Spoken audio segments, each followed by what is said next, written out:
there was silence in the sky. The street was quiet, I could only hear a sigh.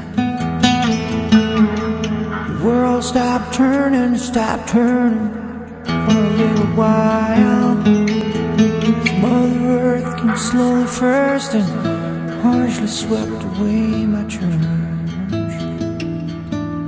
The day she sailed,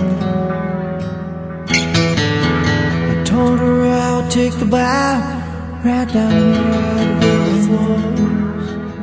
flows, sanctify my woman, bring her through the highs and lows. Told about the preacher, about the Bible and the Holy Sun. My house is rocks and flowers, all face down for him. She told me about her father singing songs on Sunday mornings outside the window, long before gramophone radio. I'm only left with memories, pictures that slowly fade away. But I just hope I live to tell about the day when for good she sailed.